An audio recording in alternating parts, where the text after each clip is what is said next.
It all started on the day I decided not to do anything right. I just walked into the office 15 minutes later than usual, sat down at the wrong desk, and answered yes to a question that had nothing to do with me. 3 hours later, I had signed documents I hadn't read, and 6 hours later, I had an office with a window. And in the evening, I got a call asking me not to change anything because everything is working. I'm no genius. I'm not even proactive. I'm an office worker who once didn't get up and leave. And from that moment on, everything went too well. Chapter 1. The day Ethan Miller didn't plan anything. Ethan Miller didn't plan to manage people. He didn't even manage himself with much enthusiasm. That morning, he simply didn't get up on time. Not out of rebellion, not out of principle, but for a reason familiar to all adults. The blanket looked more appealing than the future.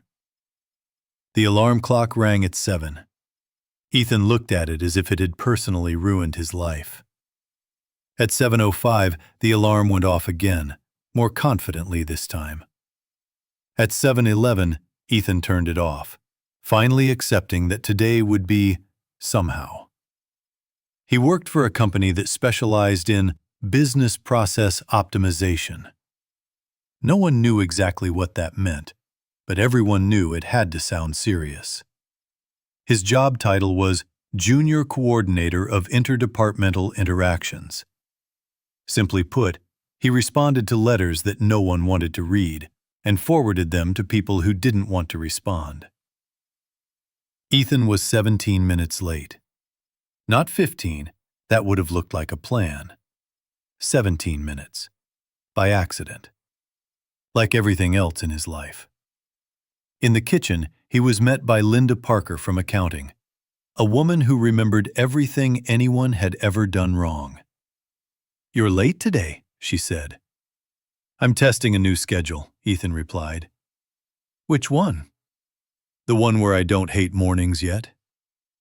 Linda didn't smile, but she remembered. When Ethan approached his desk, he saw that it wasn't him sitting there.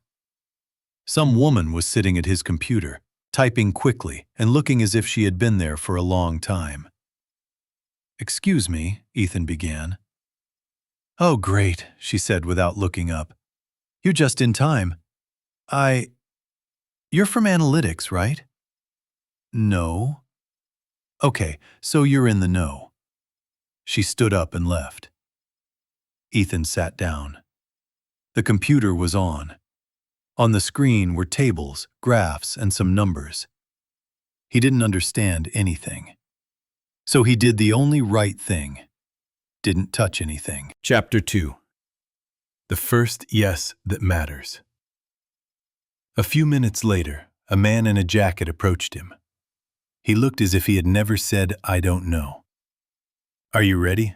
he asked. "Yes," Ethan replied. "Great." "Ready for what?" Ethan asked quietly as the man was walking away. "Exactly." At 10 o'clock, Ethan was sitting in a meeting room. Surrounding him were people who looked as if they were waiting for him. "Well," someone said, "what do you think?" Ethan had none. He thought for a second, then another. "I think," he said, "if we don't do this, we'll have to explain why we didn't do it." The room fell silent. "That makes sense," someone said. "Well thought out," added another. "Finally," whispered the woman with the laptop. Ethan nodded because it looked like he had just said something important. After the meeting, they approached him. "It's good that you're working on this now." "What exactly?" "Everything." They gave him a folder. They gave him access. And the feeling that he had been in charge here for a long time, he just didn't know it. In the evening, leaving the office, Ethan thought, "I didn't do anything today. And it worked." And that was just the beginning. Chapter 3. When Ethan Miller's silence became a position. There are people who talk a lot. There are people who speak at the right time. And then there is Ethan Miller, a man who said nothing unnecessary. And that turned out to be enough. The next day, he arrived early. This was already suspicious.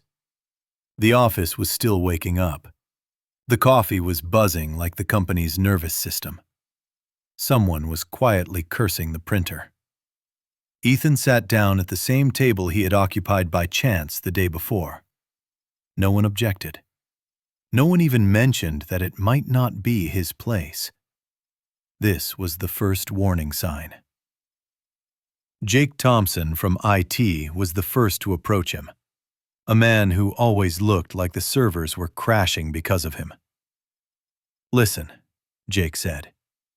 "You were at that meeting yesterday, right?" "Yeah," Ethan nodded. "And what do you think?" "About what exactly?" "Everything." Ethan thought for a moment. Not on purpose, it just happened that way. "I think," he said, "as long as nothing breaks, there's no need to fix it." Jake remained silent. He began. "It's good."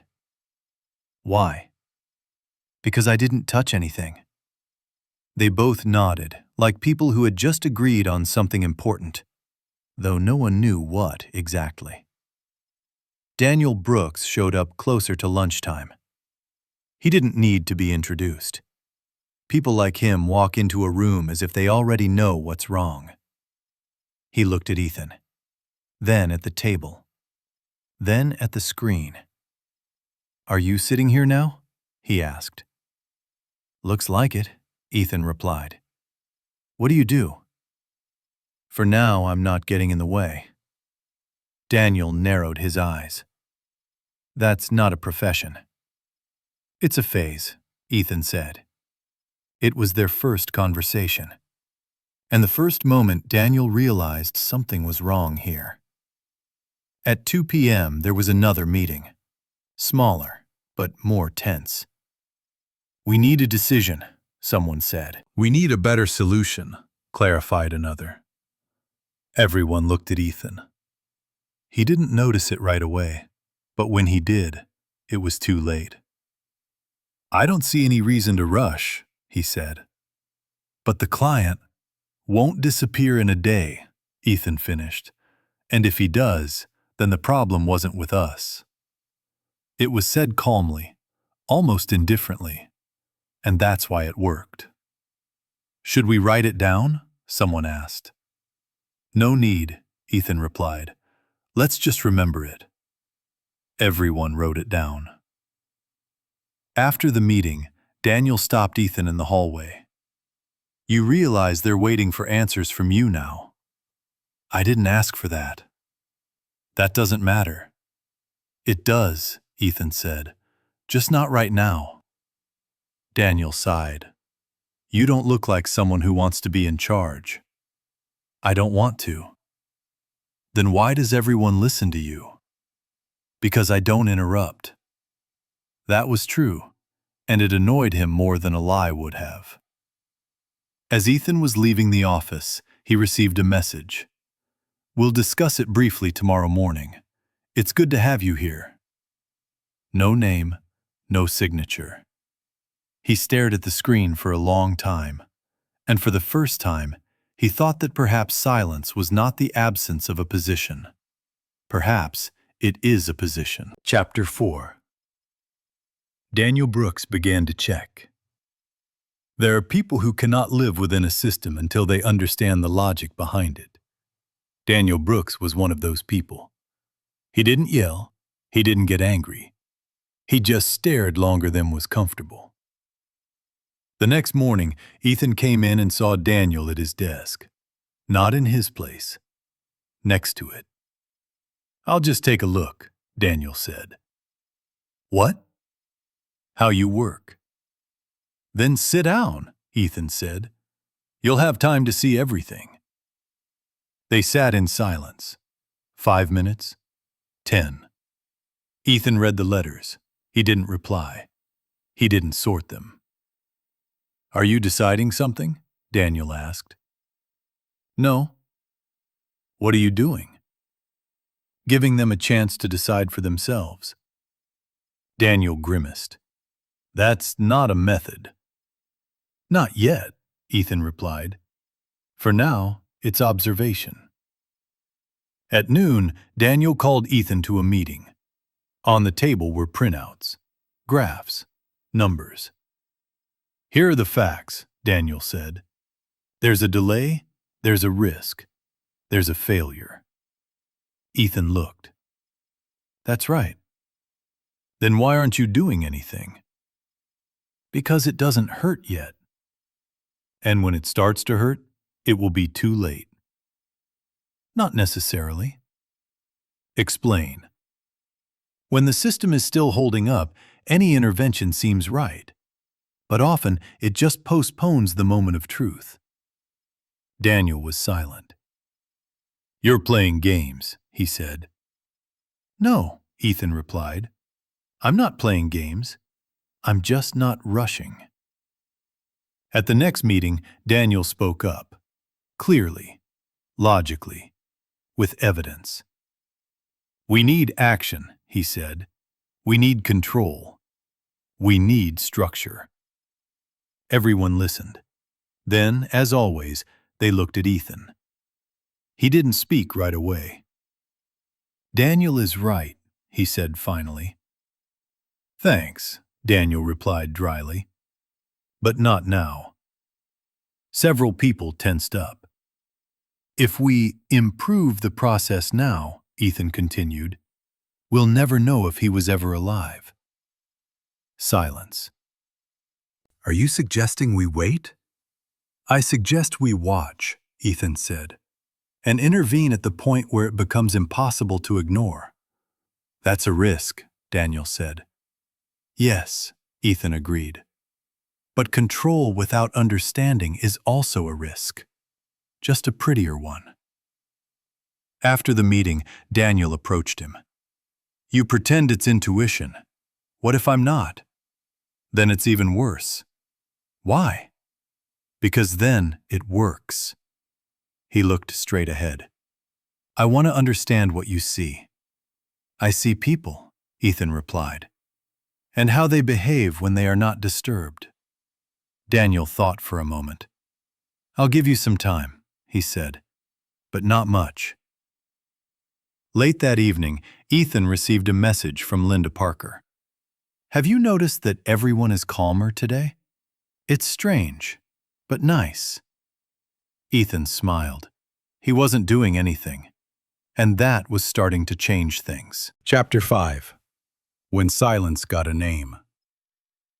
The worst thing that can happen to a random thing is when it gets a name. Because as soon as it gets a name, it ceases to be random. Ethan learned this from a chat room. Not directly, not from management, but from a corporate discussion where someone wrote, "As Ethan said, if the system is still holding up, don't touch it out of fear." Ethan read it twice. He didn't remember saying that, but the meaning was familiar. "Did you write this?" asked Jake Thompson from IT.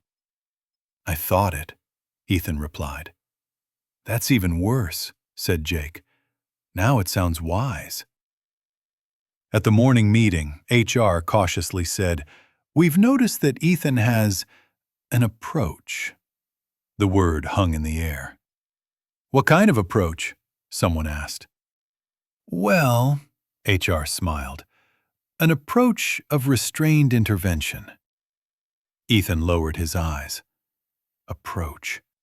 Yesterday he was a person, and today he is a phrase. "Perhaps," added Linda Parker, "that's what we need right now." Everyone nodded.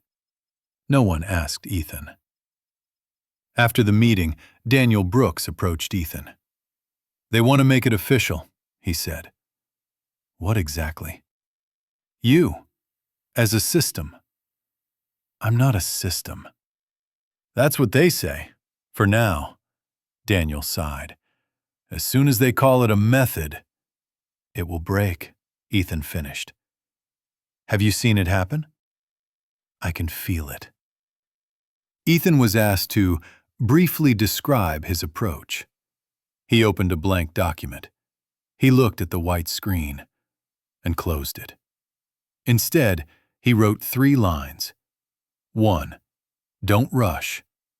2. Don't panic. 3. Don't break what isn't broken. He sent it to HR. 10 minutes later, the reply came. Great, let's expand. Ethan realized he had made a mistake. The very next day, Ethan's approach began to be applied literally. We're waiting because of point 1, someone said. We're not interfering because of point 3.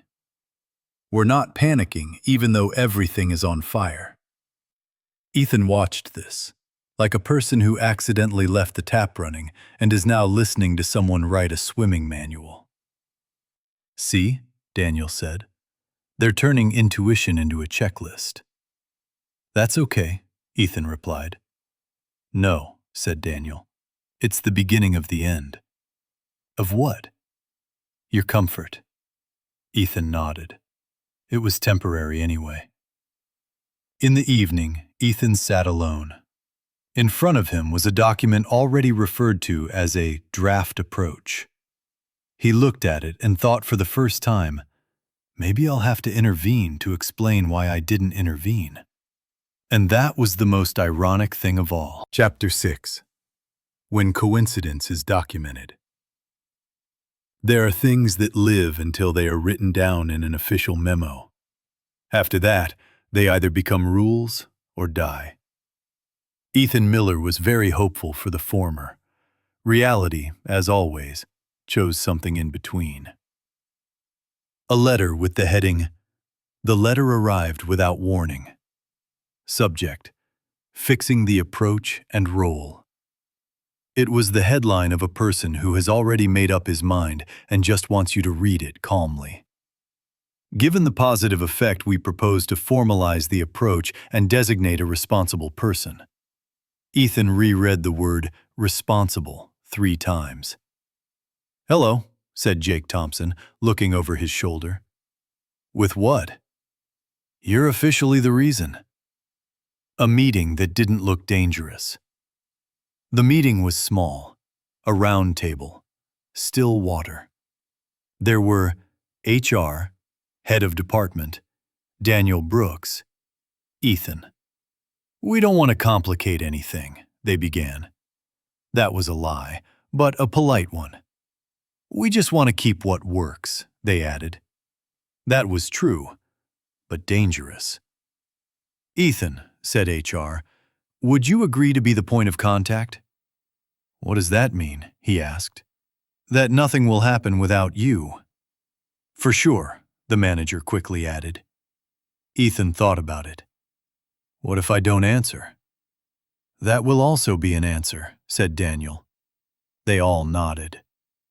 Ethan realized that silence was no longer neutral. Now it was either a strategy or sabotage. I won't be in charge, he said. We're not asking you to, they replied. I won't make decisions. We don't need decisions. It was suspicious. Then what do you need? For you to be there, said the manager. And that's usually enough. The document was short. No specifics, no KPIs, no responsibilities that could be explained. Ethan signed it, not because he wanted to, but because he understood. If he didn't, someone else would do it worse. After the meeting, Daniel caught up with him. You realize that now you're not a coincidence, right? I'm still not doing anything. That's your job now. And how long will it last? As long as it works, Daniel said. And then you'll be blamed for not intervening. Ethan nodded. Sounds fair. Ethan sat at his desk. On the screen were letters with a subject line that was appearing more and more often. We need your opinion. We are waiting for your signal. We can't move forward without you. He looked at it and thought, I didn't plan anything, but now I have to plan not to interfere. And that was more difficult than any strategy. Chapter 8. A failure that did not disappear on its own. There are failures that pass, and there are those that remain until someone admits that it's no longer a trifle. This was the second kind. Ethan realized it was going to be a difficult day when he saw 3 messages from Daniel Brooks before he even had his coffee. All without text, just urgent. There was no panic in the office, and that was worse. People walked too quietly. They spoke in whispers. They laughed at the wrong time and in the wrong place. This isn't a minor glitch, said Jake Thompson when Ethan approached him. It's not falling, Jake added, but it's not working either. Ethan nodded. That's the worst-case scenario. The meeting was quickly convened. We can intervene, said one. We can wait, said another. Everyone looked at Ethan. For the first time, without hope, just with anticipation. How long? Ethan asked. If we intervene now, an hour. If we don't know. Ethan took a breath.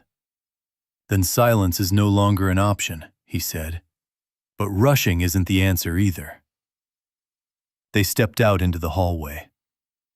This is it, Daniel said.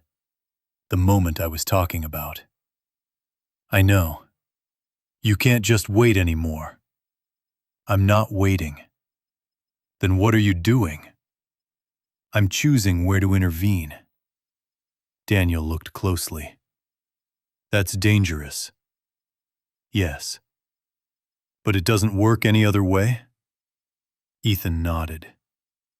They turned back. We're interfering, Ethan said, but not everywhere. We're not saving the system. We're relieving the pressure in one place. Where? Where people are afraid to act without permission. Everyone was silent. Give Jake complete freedom. No approvals. No escalations. For 30 minutes.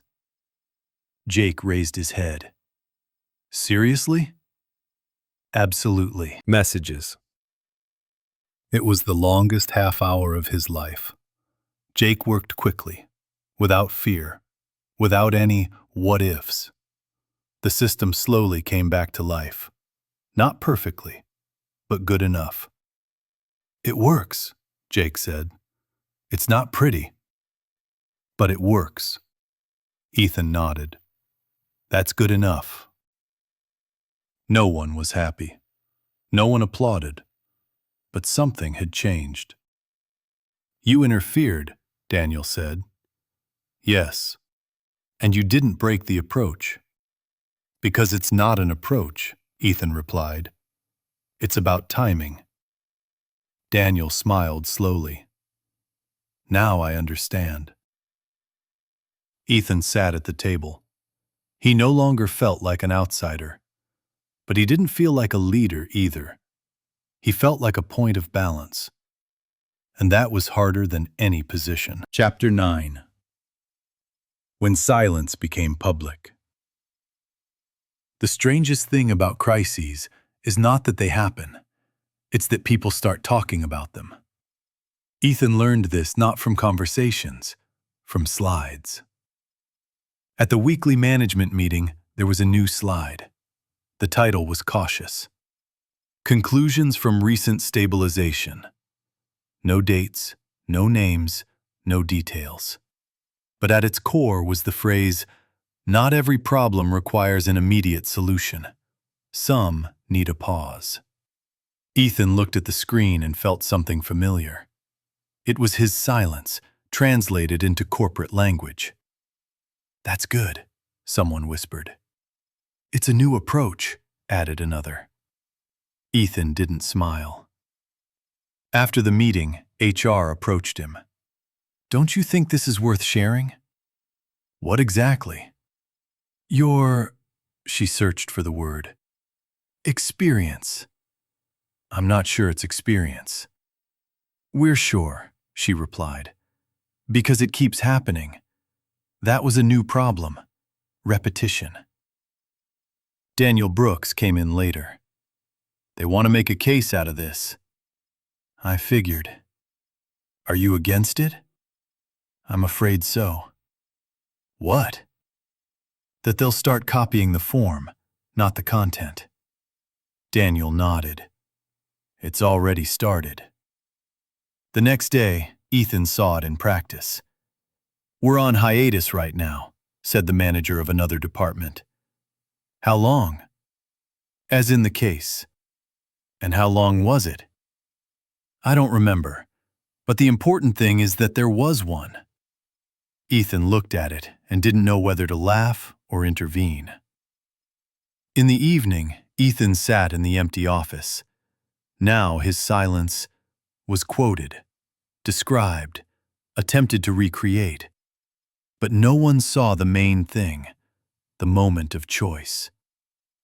I don't mind if it works, Ethan thought. I'm against it looking easier than it is. Daniel came in for the last time that day. They're looking for you upstairs. Why? They want you to explain it. What exactly? Why it works, and how to make it work all the time. Ethan nodded slowly.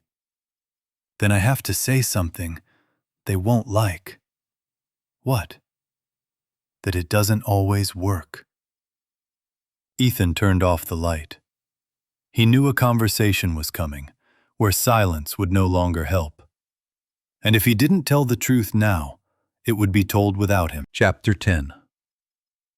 When Eitan Miller came out to speak about what he didn't plan to create. There are things that happen quietly in the office, and there are those that suddenly require a microphone. This was the second category. The letter arrived at 8:17 a.m. Please briefly share your approach at the department heads meeting. The format is a live discussion. No, if convenient. No alternatives. Ethan looked at the screen and thought that the most dangerous things in life are always called short. The hall was larger than he had expected, and quieter. No one was expecting jokes here. They were waiting for explanations. Daniel Brooks stood nearby. Remember, he said quietly, they want the recipe, and I don't have it. Then don't give them a fake one. Ethan nodded. A beginning that was not confident. I didn't create the method, Ethan said in his first sentence. Something shifted in the room. I just found myself in situations where rushing made things worse, he continued. And I decided not to add another wrong decision. It didn't sound heroic, and that's why people listened. What you call the approach is not an instruction. It's a habit of stopping when everyone else is running. How can this be scaled? Someone in the audience asked. Ethan didn't answer right away. You can't, he finally said. It's impossible to scale directly. Why? Because rules are scaled. And here, responsibility comes into play. The silence became thick. If we make a checklist out of this, Ethan continued, you'll get people who know how to wait but don't know how to think. Someone smiled. Someone became concerned. I don't want you to do what I do, Ethan said. I want you to pause before you make things worse. It was said without pathos, almost casually, and that's what made the phrase dangerous. After the speech, no one applauded. It wasn't that kind of conversation. This is awkward, someone said. Yes, Ethan agreed, but honest. Daniel approached. You just broke half of the expectations. And the other half? Now they don't know what to do with you. Ethan smiled. That's progress. After lunch, another letter arrived, a short one. We want to continue this conversation in a broader format. Ethan closed his email. He knew. Now the question was not whether his silence was working. The question was whether he was prepared to remain in this role. Chapter 11. The proposal that made everything too serious. There are conversations that begin with the phrase, "We'd been thinking for a long time," and end up with you having to think. An invitation for a minute. Ethan was invited to the management office, not officially, without an appointment. Just, "Do you have a minute?" That wasn't true. There are no minutes there. There were 3 people sitting in the office, the department head, HR, and a person Ethan had never seen before, but immediately understood was someone from above. "We want to consolidate what is happening," they began, "on a larger scale, strategically." Ethan nodded. "We're offering you the chance to lead the initiative, formally, with a team, with responsibility." Pause. "And with the opportunity to influence," they added. That was new. The question that hung in the air, "What if I refuse?" Ethan asked. The room fell silent. Then, someone said cautiously, "We'll find another way to keep the approach." Ethan understood what that meant. They'll keep the form. They would lose their meaning. Daniel was waiting for him in the hallway. "Are they offering?" "Yes." "And what do you think?" "I think that if I accept, I'll cease to be useful." Daniel thought about it. "And if you refuse?" "Someone else will make a method out of it. A bad one." Daniel nodded. "That's a bad choice." "Yes," Ethan said, "but it's mine." Ethan lay awake for a long time. He wasn't thinking about the job, or about money. He thought about that for the first time in a long time. He was being listened to, not because of confidence, but because of the pause. If I leave, he thought, the pause will disappear.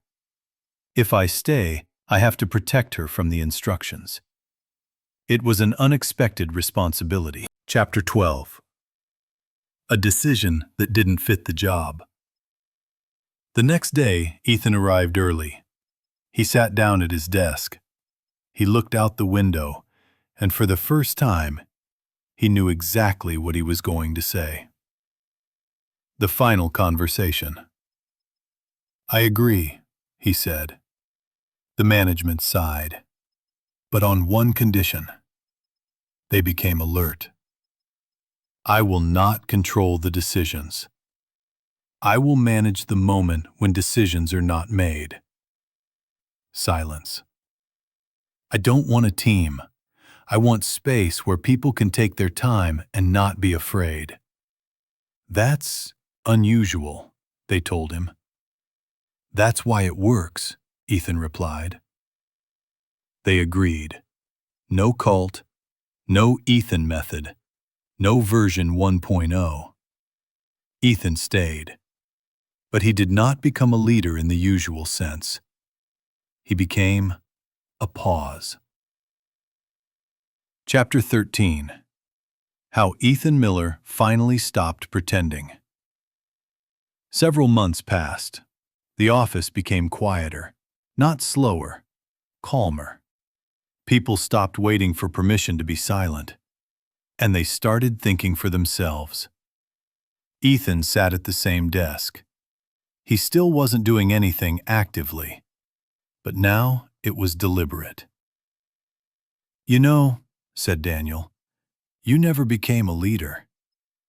"I know. But somehow it became easier to work." Ethan smiled. "Maybe," he said. "A leader isn't someone who knows what to do." "Then who is it?" the one who stops panicking first. Ethan looked out the window. The office was alive. It was working. And he was no longer afraid of pauses. I didn't plan anything, he thought. But it seems like for the first time I'm in my place. And that was enough. Sometimes the smartest thing to do at work is to do nothing at the right time.